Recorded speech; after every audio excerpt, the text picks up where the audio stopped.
I've got a quick question for you before we get started today. Were there any outstanding presentations at the last Master Brewers district meeting you attended? I bet there were. Well, we'd like to share those stories with listeners, but we need your help. Unless they attended that same district meeting, Master Brewers members, including me, will never know about these outstanding presentations unless they get uploaded to the Master Brewers District Presentations Archive. So next time you sit in on a really great presentation, ask your district officers if you can help them get the presentations uploaded. It's super easy. There's even a short how-to video link at the top of the archive. And if there's a presentation that you think we should highlight here on the show, shoot me a quick message. You can find me at community.mbaa.com. This is the Master Brewers Podcast, brought to you by the Master Brewers Association of the Americas, a volunteer organization dedicated to continually improving the products and processes of our membership since 1887. Let's go!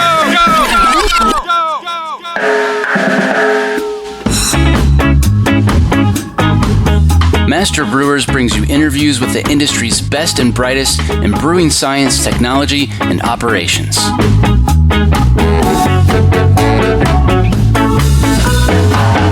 Calm down, I'm moving too fast.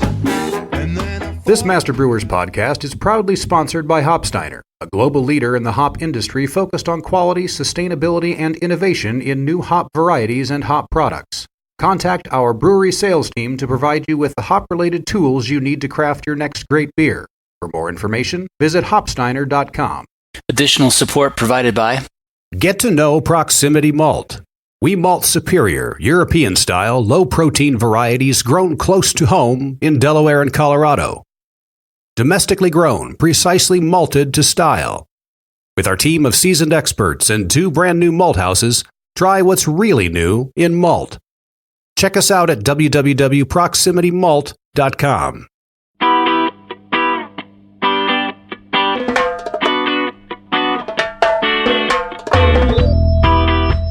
So our total investment of a little less than $800 and saving $190 to $195 per propagation, we figured in about 4 propagations, we'd have paid back the whole system. This week on the show, Doug Hyman from Elliott Bay Brewing Company in Seattle joins us to talk about his $700 Hillbilly yeast propagator. Doug, you wanted to solve a specific problem set that I bet a lot of other small brewers have. Tell us about it.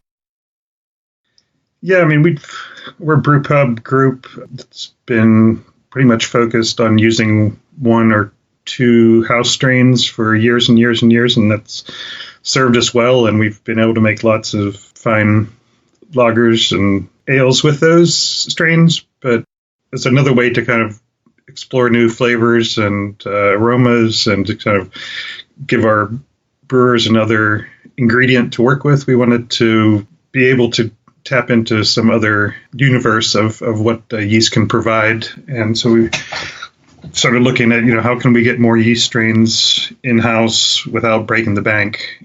So, expanding those flavor offerings was one primary goal. Another one was whenever we brewed specific styles of beer, we'd, kind of used our house yeast and approximated outcomes that were pretty good. And, we played around with the yeast fermentation temperatures and whatnot, but there were strains out there that we borrowed from another brewery before and tried and really liked, but just, we just kind of did it as a one-off. And it's like, hey, we want to brew that Belgian triple. Let's get a yeast that's appropriate to that style, or an ESB. So that was, I guess, the second goal was, appropriate yeast strains for particular styles. I guess the third, probably more logistical goal, was to kind of minimize the timeline from start to finish of a propagation, so we could execute it in just a couple of days rather than over a couple of weeks. All right, that all makes sense. So where did you start? Well, doing some research to begin with. So there was a lot of MBA articles, ASBC articles, bought a few books. Wanted to figure out, what I didn't know about the process, because having bought propagations, we knew, okay, we needed 3 or 4 liters to get started, but really, how many cells was that? We got that information partly from the vendors and partly from taking samples in-house and doing cell counts and kind of verifying that what was being advertised was what was actually being delivered.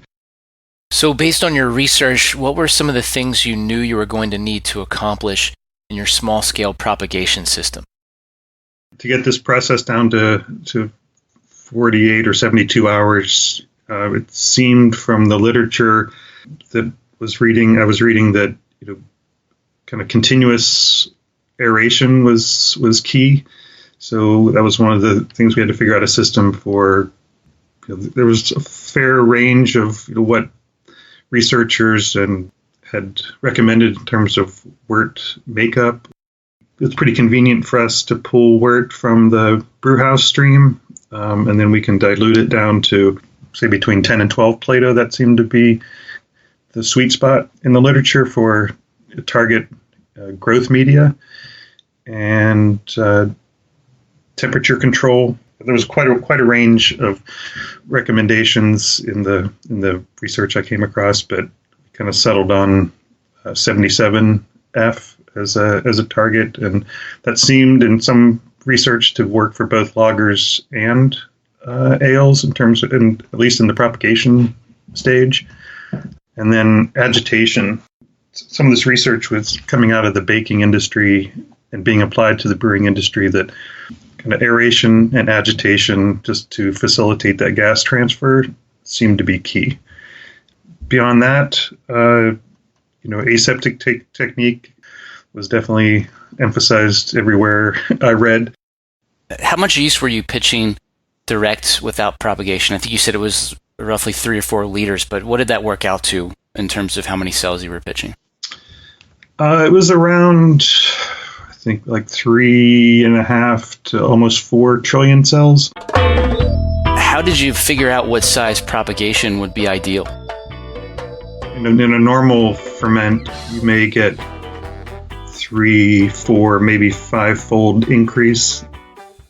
In the propagation, that factor should be much higher, anywhere from 10 to 20, depending on your system and how effective and efficient that air delivery and air exchange and agitation system is. The highest I saw was like 20-fold, and that seemed pretty high, and that was kind of an outlier. So I didn't really feel like that was something I wanted to go after. Yeah. So what did you shoot for?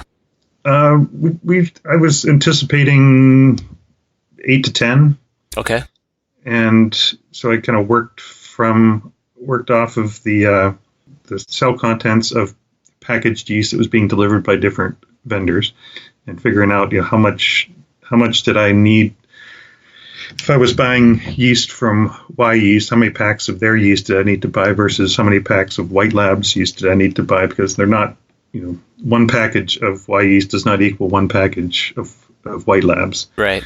In terms of what the density of the cells that they're delivering. So that makes a big difference, is what you're starting with.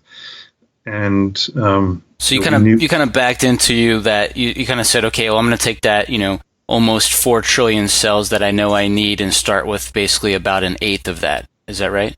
Correct. Okay. Correct. Cool. And then in doing some benchtop trials, and just we ran a couple of we ran the Propagator a few times. We weren't ever expecting to use the ending product, just to see what it did, and it got anywhere from 8 to 14. So we were really happy with that as a kind of test run before we launched into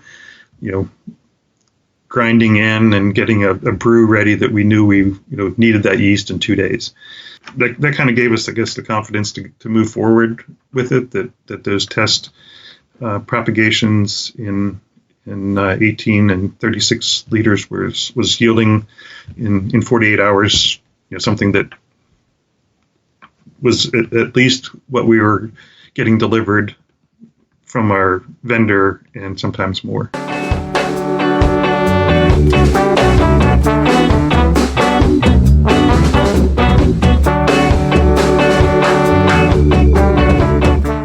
coming up.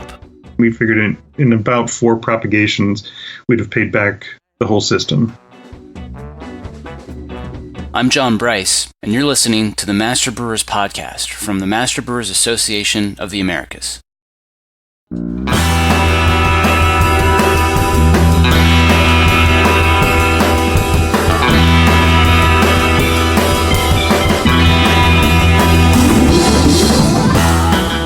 Support for this podcast is brought to you by ABS Commercial is a full-service brewery and parts outfitter. From our Raleigh headquarters to our Denver office, we proudly offer brew houses and fermenters from 3 barrels and up, yeast brinks, boilers, kegs, chillers, tri-clamp, and other stainless parts, all with the quickest delivery and lead times in the industry. Learn more at abs-commercial.com or call 877-BREW-ABS. ABS Commercial. We are brewers. additional support provided by Bring the world to your brewhouse with BSG's diverse selection of ingredients and services. Our dedicated customer service team and industry experience provides you with the assistance you need every step of the way. Make BSG your supplier of choice with products essential to making great artisanal beverages so you can stay focused on your craft. Visit us at bsgcraftbrewing.com or contact us at 1-800-374-2739. Here's what's coming up on the Master Brewers calendar. District Eastern Canada meets in Montreal November 28th, and the District St. Louis annual holiday party is December 6th. District Western New York meets at Resurgence Brewing Company in Buffalo December 10th. District St. Louis meets January 16th. District New England meets in Merrimack January 24th and 5th. The Ontario Technical Conference is January 29th to the 31st in Kingston. District St. Louis meets February 20th. District Northern California holds its technical conference February 27th and 28th in Sonoma County. One of our newest districts, District Great Plains, meets February 28th and 29th in Kansas City. Check out the full calendar of events at mbaa.com for more details or to find a district meeting near you.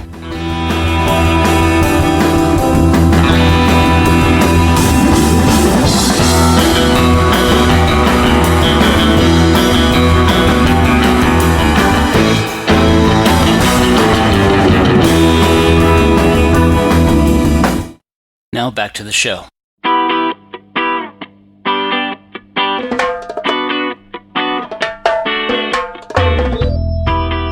I'm sure there are some commercial propagators out there in that size range. Did you consider any of those? Yeah, so when we went out looking for, what kind of systems would be in our budget to deliver the volume that we needed that had the features that we knew we needed in terms of heat, agitation, and aeration. We came across a few. One of them was for the volume we needed. The closest we could get was about 50-liter system, and that was over $20,000. There's it's manual version or manual option there that is basically a keg with a manual stir arm, but there's no heating involved. The agitation requires someone to be there turning it. And you didn't want to do that all day? Well, I'm a dedicated brewer, but not that dedicated.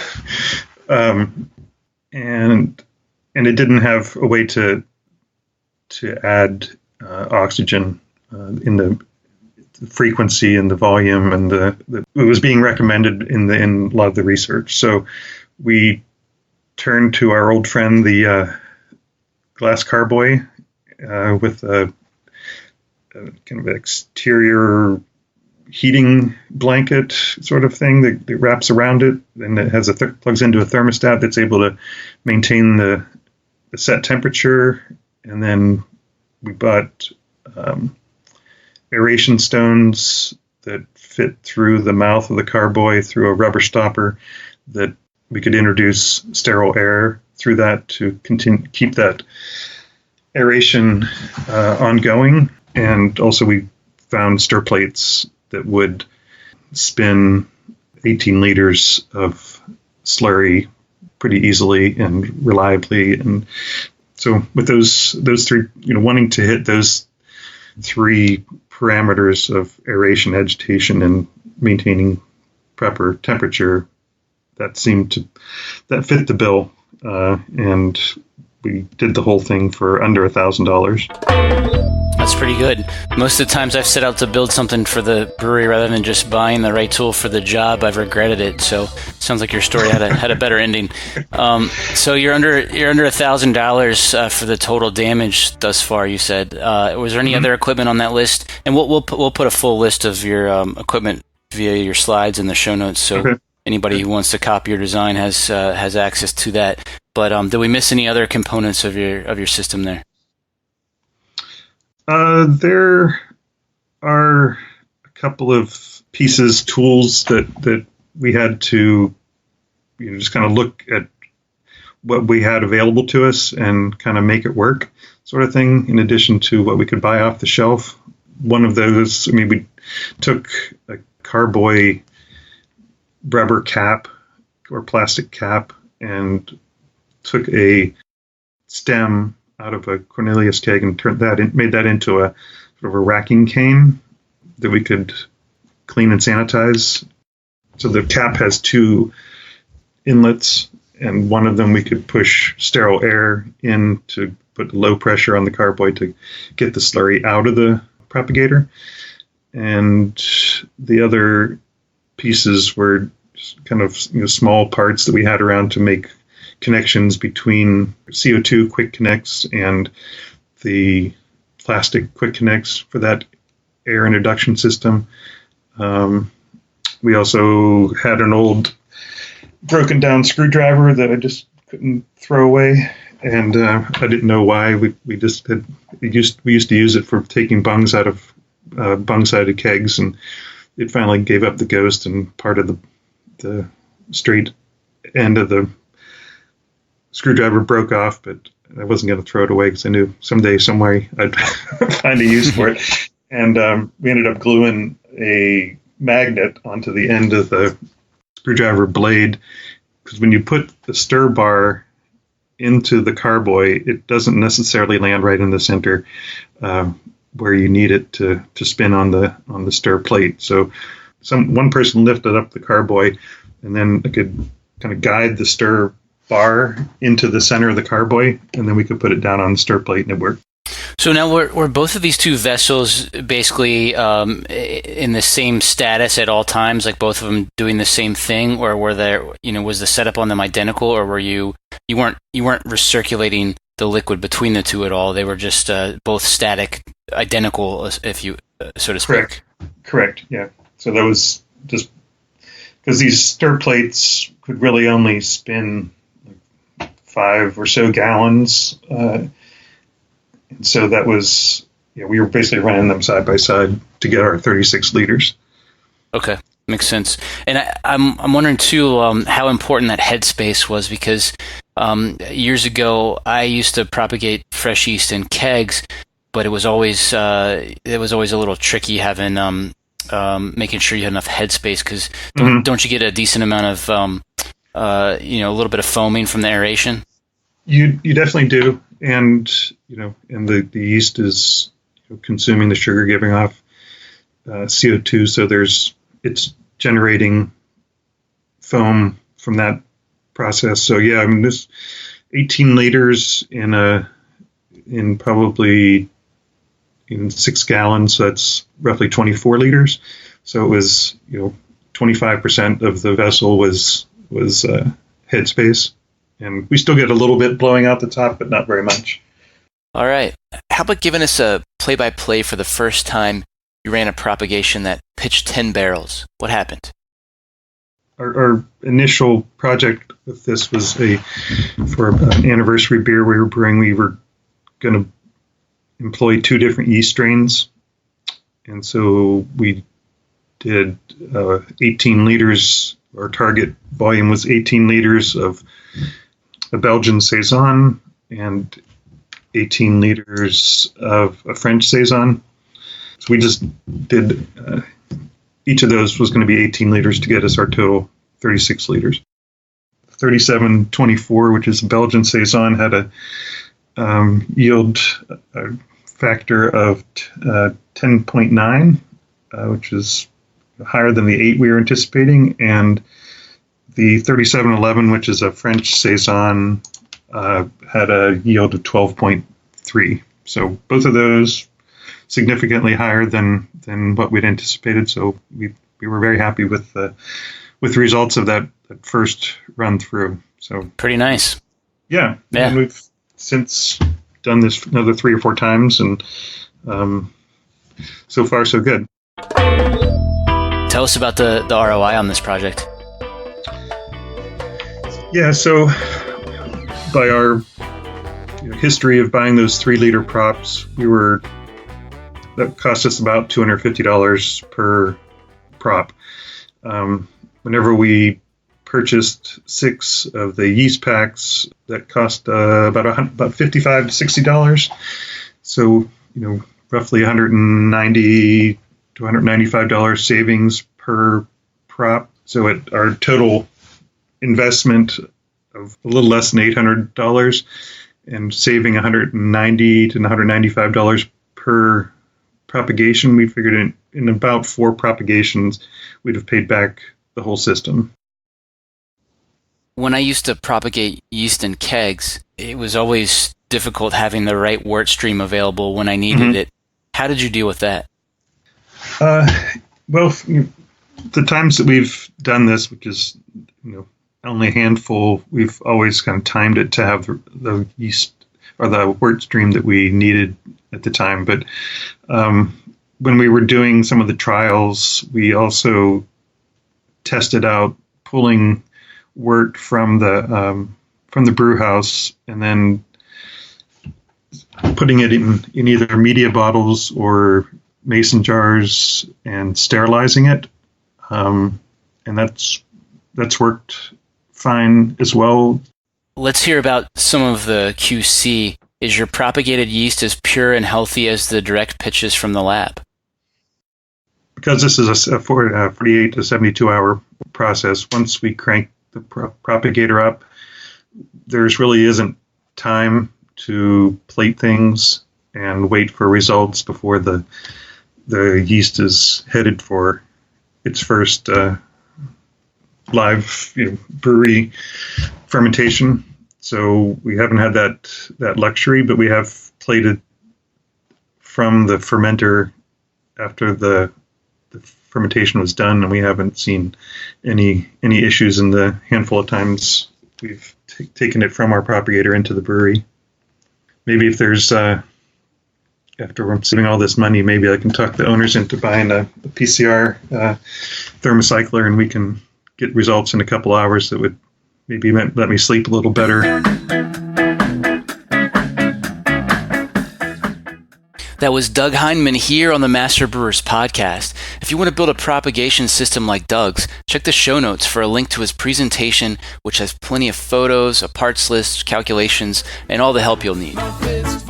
Don't forget to ask your district officers if you can help them get those district presentations uploaded to the archive. And drop me a line if you think there's a presenter we should have on the show.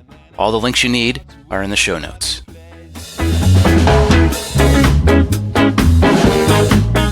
Are you enjoying the Master Brewers podcast?